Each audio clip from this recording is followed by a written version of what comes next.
Bonjour, Bonjour. je vous présente Patrice. Patrice, mécano hors pair, c'était notre mécano moto. À Coiron et à Saint-Herblain. Oui, alors depuis tu es à la retraite, Voilà, depuis 2 ans. tu as arrêté ton activité, donc vous ne pouvez pas le solliciter, c'est fini, on a le contrat d'exclusivité. C'est ça. Et du coup Patrice, c'est grâce à toi qu'on s'est intéressé à la mécanique et qu'on a cette chaîne du coup maintenant. Et aujourd'hui on te contacte Pour avoir l'usure des pièces, faire C'est une ça. petite métrologie pour remettre en état un moteur. parce qu'on a besoin de ton expertise et de toutes tes connaissances sur le sujet. Alors Patrice, qu'est-ce que tu nous as ramené comme outil? Parce que je vois des vieilles boîtes là, qui datent de je sais pas quelle année. Ah, c'est pas tout jeune, Ouais. mais c'est des outils qui sont toujours d'actualité. Donc là, on va commencer par le palmer. Il y a de 0 à 20, 25, selon les épaisseurs, selon le diamètre des pièces. Pour mesurer les mantons, les tourillons, mesurer plein de pièces rondes. Autrement, pour mesurer les cylindres et puis voir la plateforme de la culasse, c'est les comparateurs. Donc voilà, pour les outils. Après, il existe des trucs beaucoup plus techniques. Alors, c'est ce qu'on appelle, nous, le plastigage. Le plastigage, ça ressemble un peu à un fil de pêche. Et avec ça, on arrive à déterminer en fait, les jeux des coquilles de bielle. D'accord. Et ça, il y en a très très peu qui l'utilisent. En compétition, par contre, énormément. Puis après, l'outil classique, le pied à coulisses que tout le monde connaît bien. Alors nous, on en a un mécanique et c'est vrai que c'est galère par contre la lecture sur un mécanique. Oui, Là, en le électronique, le digital, c'est bien pour les feignants. Ouais. Alors maintenant, on va commencer par voir les bielles de ton moteur. Alors un petit truc classique que tout le monde connaît assez bien en tant que mécano, c'est voir s'il n'y a pas des jeux anormaux au niveau des bielles. Alors on prend une petite massette plastique ou caoutchouc. Je vais te chercher ça. Est-ce que ça ira un maillet? Très bien. Mon ami le maillet. Ok. Alors on les prend comme ça, on soulage légèrement et on tapote. Ok. Il n'y a pas de bruit aigu, donc là c'est bon. On reprend à l'opposé, on fait la même chose. Toujours pas de bruit aigu. Et on fait ça aux 4 bielles. Donc quand tu la tournes, là ta bielle, c'est vis-à-vis du coussinet de bielle. Voilà, c'est tout pour simplement. pouvoir avoir les deux demi-lunes. Non, c'est juste pour voir si le vilebrequin il n'est pas ovalisé. Et un vilebrequin, ça peut travailler plus dur dans un sens que dans l'autre. On fait à 180 degrés, on mesure ce jeu-là. Donc là, on y va gentiment, on tapote, il y a un bruit sourd, donc il n'y a pas de problème. Ça t'évite de les démonter pour contrôler. Le mieux, ce serait de les démonter. Ok. Et par contre, à partir du moment où tu démontes une bielle sur une moto, il faut savoir une chose, c'est que la vis, là, il faut la changer. Ah. Automatiquement. Un peu comme les joints quand tu démontes. Ne jamais un moteur. remonter une vis de bielle 2 fois. Et pourquoi ça? Parce qu'en fait, quand tu la serres, tu lui crées un allongement. Donc tu la démontes une fois, l'allongement il est toujours là. Tu resserres une deuxième fois, c'est un deuxième allongement. Et là, tu peux finir par casser ta vis. Et elle ne se cassera pas quand tu vas serrer, elle va le casser quand tu l'auras pris, c'est tout. Ouais. Oh la vache. C'est Et chaud là, ça. ça fait du dégât. C'est le genre de truc quand tu sais pas. Ouais. Si tu te dis une vis, ça reste une vis quoi. Non.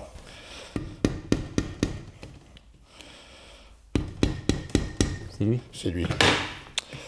Voilà. Lui il fait clac-clac. Ouais. Alors c'est celui du 3e cylindre.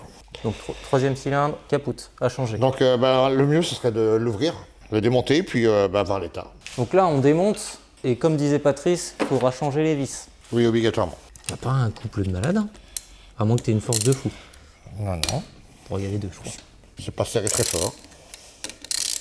C'est serré au couple donné constructeur.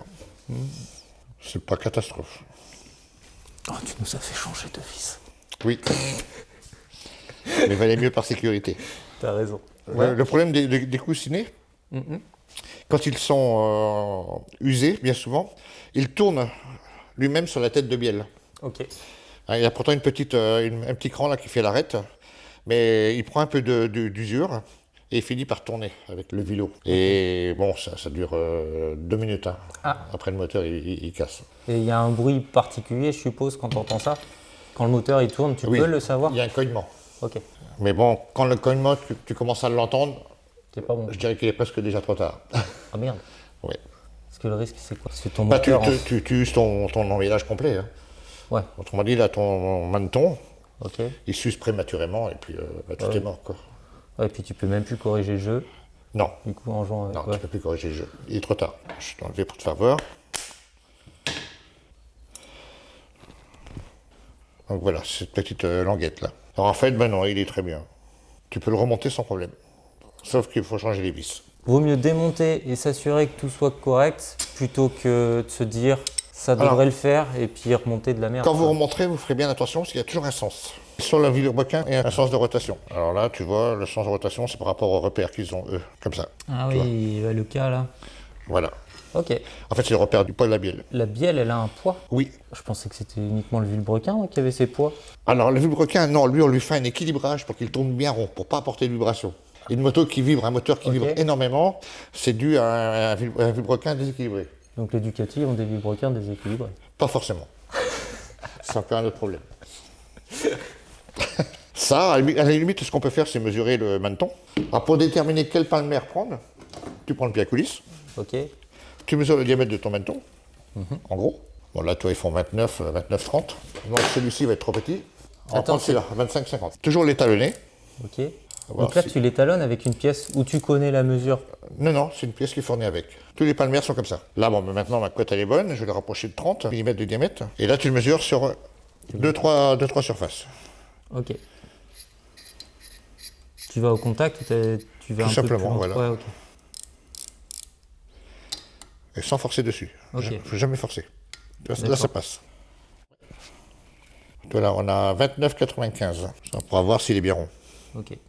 Mais bon, apparemment, il n'y a pas de trace. Donc, mais si on prend en face des trous, c'est pas bon. La cote, elle ne peut pas être bonne. Ok. Non, là, c'est bon. 29,95. Ouais. C'est 95 centièmes. Hein. Un tour de palmer, ça correspond à 5 centièmes de millimètre. Donc voilà pour ça. Bon, ben, lui, il est bon, il n'y a pas de problème. Alors, par contre, le problème qu'on a, c'était au niveau du palier central. Où là, toi, en fait, tes coquilles, elles ne tiennent plus. Toi, elles ont tendance à tourner. Elles n'ont pas tourné déjà, c'est bien. Parce que là, c'est pareil, ça aurait pu bousiller les paliers en fait. Ah bah oui, complètement. Ça aurait pu. Par contre, il faut les changer. Parce Ouais, que celle-ci, elle a chauffé. Nickel. Alors, pour les changer, bah pareil. Ok. Chez les constructeurs, tu as plusieurs épaisseurs de coussinets. Et eux, ils déterminent ça par des couleurs. Alors, il faut prendre la revue technique professionnelle. Ok. Et puis déterminer la couleur qui correspond au diamètre. Là, par contre, on va mesurer les tourillons. Là. On va voir s'ils ne sont pas ovalisés. Parce que s'il est ovalisé, c'est le vilebrequin qui est mort. Hein. Ah, j'espère pas. C'est flippant ça. Oui. C'est une pièce assez chère en plus. Ah, il y a 31. Non, il est bien. Ouh, victoire. Il est très bien. T'entends ça, Lauriane? Ça me rassure. Bah oui, parce que le prix n'est pas le même. Hein. Ah, tu préférais contrôler vis-à-vis de ce que tu avais pu voir ici? Là. Oui, oui. Ok. Alors là, je les mesure tous par sécurité. Ils sont tous très bien. Bon, bah tout est bon. Alors, un jeu de coquilles Ok. pour le milieu. Et bah pour ça, il faudrait qu'on prenne la doc. La Sainte Bible. C'est ça. Alors voilà, maintenant pour déterminer l'épaisseur des coussinets de palier vilebrequin. Les constructeurs, tous les japonais, eux, ils se font des repères sur le vilebrequin et sur le carter moteur. Alors s'il n'y a aucun repère sur le carter moteur, aucun repère sur le vilebrequin, c'est couleur bleue. Donc il faudra voir la référence des couleurs bleues. Je les ai ici. C'est marrant ça qui donne des couleurs. Bah oui. Plutôt que des références directes ou des numéros. Alors la couleur te détermine une référence. Voilà. Mais il n'y a rien d'écrit partout. Alors le repère, bien souvent, c'est à l'arrière du moteur ou à l'avant. Ça dépend des moteurs. Ah oui, ouais. Mais de toute façon, là, on n'a aucun repère. Et sur l'emballage, pareil, logiquement, il y a une suite de chiffres. Ok. Et là, il n'y a absolument rien. Ok. Donc, on dit aucun. Ok. Chaque moteur est usiné. Même si les appareils sont de plus en plus précis. Alors, en fait, quand ils sont vraiment, vraiment hyper précis, c'est là qu'ils mettent aucun repère. Ça veut dire que là, ça détermine tel coussinet en montage de série. Si y a un petit défaut dans l'usinage, un trou un peu plus gros, un poil plus petit, Ah, ils compensent avec ça. voilà. Ah, les petits malins. Ils vont te mettre un repère 0, un repère 1. Ok. Ah, ça évite de... Allez hop, on Alors, jette à la si Carter, poubelle. tu as un repère 0, en biellage, tu as un repère 1, Ok. ça correspond ici 0, 1, à marron. Et là, il n'y a aucun, ça veut dire qu'elle est parfaitement usinée. Mais bien souvent. Ah ouais, chez Kawa. Chez Kawa, ils ont très bons, ils ont très bons outils. Bah, ils fabriquent des hélicoptères. Hein. Ouais, c'est vrai. Et chez Suzuki? Un peu moins. Chez Kawa, ils sont à la pointe. C'est une très grosse usine. Ouais. La moto, ça doit représenter 10%. C'est ça, c'est secondaire. Donc bon, pour ce qui est partie moteur, Ok, maintenant, il y a un coussinet à changer. Hein. ok, un coussinet. Alors, inférieur, supérieur. Sans jouer du coup sur des histoires de cotes parce qu'il aurait été un peu plus bouffé que... Non, il aurait été rayé pas mal. On aurait pu tenter de mettre une couleur au-dessus, si tu veux, avec un jeu une coquille plus épaisse. Ok. Mais comme il n'a pas d'usure, il n'a rien, il faut rester dans les normes de constructeur. Ça ressemble à un fil de pêche. Bon, c'est pas un fil de pêche. Hein. C'est plus Je te élastique, défends d'aller à la peut-être. pêche avec ça. Hein. Ah ouais? Tu vas pas ramener grand-chose. On va s'amuser à en faire un, si tu veux voir comment ça fonctionne. Ouais, bah complètement. Allez. Surtout s'il y a de moins en moins de mécanos qui utilisent ça. Oui, il y en a très très peu. C'est une technique d'ancien. Non, c'est pas une technique d'ancien, hein, ça c'est toujours utilisé. Ouais, Ah, des préparateurs plus. ouais plus peut-être, oui.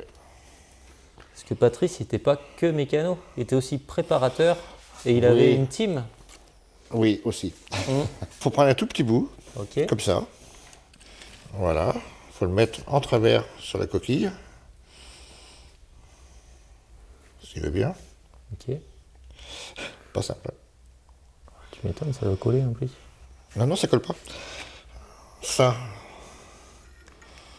on va le mettre en place. Voilà. Évitez de le faire tourner surtout. Ok. Les écrous, on peut les garder par contre ou vaut mieux Non. les changer? Ah, il faut les changer aussi. Oui.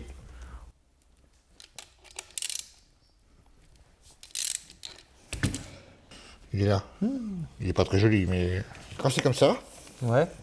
tu prends ta règle Ok. et tu regardes la largeur de l'écrasement de ta pièce. Donc là, on serait à 15. C'est bien. Ah oui, c'est bien. C'est libre. Ok. Tu prends le Faut- moins faut- large ou le plus large, du coup? Le moins large. Le moins large. Ouais. La partie écrasée la moins large. Et t'as dit, ça s'appelait comment ce truc-là? Plastigage. Plastillage. Ouais. Plastigage ou plastigauge. T'appelles Plastigauge. ça Ok. un peu comme tu veux. Et peu importe où il se situe, s'il était au niveau de ta... Parce qu'il aurait pu ne pas se déposer ici. Il aurait pu se déposer là. T'aurais Ah mesuré... oui, ça aurait, bien sûr, ça aurait Ouais, pu. t'aurais mesuré Ah oui, pareil. aucun problème. Ouais, ok. Aucun problème. Alors, mesure du cylindre, juste pour voir s'il n'est pas ovalisé. Alors, on prend le comparateur. Ok. C'est pas la bonne. Là. Tu choisis l'embout en fonction de... Qui correspond au diamètre. Ouais, Ok. ouais, ouais. Il n'y a pas de risque de rayer Ah non, ton aucun cylindre? risque. Non, non, pas avec ça. Ça fait peur, hein. Tu te dis, on dirait une vis. Non, non, tiens, prends-le. Tu vas voir, ça force pas. Bah quand même, non? T'appuies? Voilà. Ah ouais. C'est du Nicasie, là, c'est très costaud. Hein. Ça fait peur quand même. C'est vrai? Ouais, un peu. Bon, je vais faire doucement alors, s'il te plaît. Il faut le prendre dans deux positions, toujours. Ok. Sur le haut et sur le bas du cylindre. Toujours. Ok. D'accord? Et tu fais tourner? Alors, je vais te faire voir. Ok. Alors déjà, là, on va l'étalonner, le mettre à 0. Voilà. Donc là, on part sur une mesure 0. On tourne un quart de tour. Ok. Et le top, c'est de retrouver 0. On est toujours à 0. Maintenant, on va descendre plus bas, dans la partie inférieure du cylindre. Et on est toujours à 0. Et là, il est parfait, ton cylindre. Ça fait un 0. Bah après, c'est l'inclinaison qui fait que ça bouge, quoi. Ah bah oui, c'est normal, oui. Ok. Mais tu reviens toujours sur le point 0, tu vois. Mais des ovalisations, ça peut être des trucs qui se jouent à presque rien. Après, il y a les segments pour compenser. Sur un 4 temps, ce genre de cylindre, on peut aller jusqu'à 2,5, 3 centièmes. Au-dessus, il y a consommation d'huile obligatoirement. Ah, c'est ça. Ça file dans l'échappement et puis pouf. Alors quand tu en as fait un, après tu peux mesurer les autres. Déjà voir s'ils ont bien la même cote, mais logiquement oui. Hein. Tu vois, donc là il est parfait. Il y a un petit centième qui traîne par-ci par-là, mais rien de méchant. Quoi. Donc ça c'est bon. Il est parfait ton cylindre. Donc pas besoin de le changer. Non. Alors tu vas me donner un piston. Ce qu'on peut faire, c'est mesurer la coupe des segments. Ok. Mais pour là, savoir s'ils tes sont- segments, je pense pas que ce soit nécessaire de les changer. Ok. Alors faire attention, quand tu démontes un segment, il y a toujours un sens. Essayez de le remettre dans le bon sens, c'est mieux. Alors bien souvent, c'est un petit repère, un écriteau qui est dessus. Et l'écriteau est toujours dessus, en général. Donc tu le mets dans son cylindre. Ok. Avec le piston, tu t'arranges à ce qu'il soit bien rond. Voilà. Et avec un jeu de cale, on mesure la coupe du segment, c'est-à-dire à l'endroit où il se rattache, quoi. Ah oui. Et là, vu comme il est là, à vue d'œil, pour moi, c'est bon. Ah, tu peux savoir s'il a travaillé ou pas, si tu as un écart qui est important. S'il est usé tout le tour, là tu auras un écart hyper important à la coupe. Ah ouais. Et la coupe, c'est dans l'ordre de 20 à 30 centièmes, quoi. Il y a de la marge. Hein. Quand je dis 20 à 30 centièmes, c'est 2-3 dixièmes, quoi, c'est pareil. Ok. Donc tu peux prendre une cale, si tu as un jeu de cale, voilà, une cale de 20, mais je pense qu'il y a même moins. Là, regarde. Pas beau ça? T'as pris le vin? Ouais. Ah, mais Voilà. Il faut que ça passe gras ou faut que ce soit libre? Légèrement serré. Ok. Ça force un petit peu. Ok. D'accord? Donc lui, il est bon. Quand tu les remonteras, Ouais. ce qu'il faudra, c'est bien ce qu'on appelle les tiercés. Alors, autrement dit, là-dessus, il y en a 3, donc c'est facile. Ok. Ce qu'il faut, c'est que les coupes des segments Ouais. ne soient pas en face l'une de l'autre, surtout pas. Ok. Tu commences toujours par la première, le racleur, par exemple, qui est ici. Ouais. Le racleur. L'autre, tu le mets sur le côté là. Ok. Et le segment de feu, tu le mets sur le côté comme ça. Voilà. Segment de Tu fais à feu. peu près un tiers et un tiers. Voilà. Tu Ça- fais un tiers, un tiers, un tiers. Alors par contre, le segment racleur, Ouais. lui, il en a 2, lui. Donc ces deux-là, tu les mets l'un à l'opposé de l'autre. Comme ils sont là, hein, de toute façon. Hein. Ok. Tu en mets un là, l'autre tu fais un tiers, et puis l'autre un tiers, et puis voilà quoi. Un piston qui est usé bien souvent, les traces se font ici, sur la jupe. Oui. Ouais. Et là, il n'y a aucune trace, sincèrement. Même ça là? Parce que là, tu vois une légère trace Ah, de ça, brillant. Ça sert à rien, ça. Ok. Non. Ça, c'est pas grave. D'accord. Par contre, en montage, faire gaffe, ils ont un sens. Hein. Oui, Faudra faire là, très là c'est attention. vers l'échappement sûrement. Bien souvent, quand il y a une flèche, la flèche, elle est vers l'échappement. Mm. Ou alors, on voit ça par le trou des soupapes. Ah, ok. Ça sent que les soupapes échappement sont beaucoup plus petites que les soupapes admission. Faire bien attention à ça. Ça marche. Là, on est à la limite des segments. Hmm. Donc là, ils sont crasses en haut. D'accord. En fait, ça fait partie de la chambre de combustion. D'accord. Tu peux nettoyer ça avec du papier hyper fin, du 1000 ou du 1200. Ok. Tu peux enlever ça. Bon, Cette après, trace-là, tu peux l'enlever, mais c'est pas gênant. Ça va. ouais. Et la chambre de combustion, au début, moi, je pensais que c'était tout le cylindre, que ça Ah non. explosait, et puis paf. Au final, c'est très court parce que tu as la La cuve. chambre de combustion, c'est où il y a le cuir, Celui-là, c'est où il y a ça- le dôme. C'est au dôme de la Et ça cuirasse. s'arrête au niveau du piston, du segment, Oui. du premier segment, Oui. le segment de feu. Segment du de coup. feu. Ouais. Ouais. La vache. Et s'il Tu n'y avait as pas le segment de feu, et le segment racleur. Tu as le second segment, Ok. qui est là. En fait, c'est un segment d'étanchéité, l'autre. Segment de D'accord. feu, segment d'étanchéité, segment racleur. C'est hyper intéressant. Et du coup. Maintenant, boîte de vitesse. Alors, boîte de vitesse, ce qu'on disait, toujours jeter un œil sur les dents des pignons, voir s'il n'y en a pas une de cassée ou quoi que ce soit. Mais l'usure la plus importante, c'est pas ça, c'est pas le problème de la dent. Le problème, c'est les crabaux. Et le crabot, du coup, correspond à l'équivalent d'une bague de synchro. C'est ça, hein? Que je dise pas de bêtises. En voiture? La synchro sur une voiture, c'est fait pour freiner le pignon. Ah oui, c'est fait pour freiner. En moto, il n'y a pas ce problème-là. Ok. En moto, c'est le pignon, ce qu'on appelle le pignon baladeur, Ok. qui a 3 ou 4 doigts ou 5 doigts, ça dépend, qui vient s'enclencher dans le pignon Ok. désiré, hein, premier, deuxième, troisième, quatrième, cinquième, sixième, quoi. Ok. Ce qui fait que les boîtes en moto sont plus bruyantes que les voitures, bien souvent. Donc ça, il ralentit pas, il y va. Plaf, Franchement. C'est pour ça que des fois, on peut entendre une boîte de moto craquer. Ah. Quand tu passes la première déjà. Ouais. Enfin, un clac. Ouais. Et Soit c'est parce japonaise, qu'en ouais. fait, ça bloque le pignon net. C'est ce qui fait que ça fait du Ah bruit. ouais. Et même en première, même en deuxième. Hein. Shifter. Shifter, bah si, c'est très bien le shifter. Ouais. Ok. Il faut qu'il soit bien réglé, c'est tout. Ouais. Ok. Voilà. Faut qu'il fasse la coupure moteur pile poil au moment où il passe le pignon. Ouais. Aucune moto n'est prévue pour avoir un shifter Ouais. en fait. C'est mécanique. Une boîte de vitesse, c'est mécanique en moto. Ok. Et le shifter, s'il est mal réglé, Ouais. tu penses bien qu'en montage de série, il n'y a pas de problème. Les constructeurs, ils font ça pile poil. Quoi. C'est Ouais, bien ils sont fait. pas cons. Ouais. Que bien souvent, les trucs adaptés, ils sont plus ou moins bien réglés. Ouais. Ah, tu veux dire Et des c'est marges. fait pour plusieurs motos. Ok. Donc, bon, c'est Parce pas- qu'après, il fait que des coupures d'allumage. ça fait une coupure d'allumage et ça passe le pignon en même temps. Ça fait d'abord la coupure d'allumage et ça engage le pignon. Ouais. Mais bon, Donc, il faut avoir en le une fraction timing de seconde, parfait. hein. Ouais, c'est ça. Le réglage, en fait, c'est une histoire de timing. Oui, oui. Ah oui. Ouais, tu fais pas n'importe comment. Non, tu fais pas n'importe quoi. Non. Alors là, ce qu'on avait conseillé, c'était le pignon de 2. Ouais.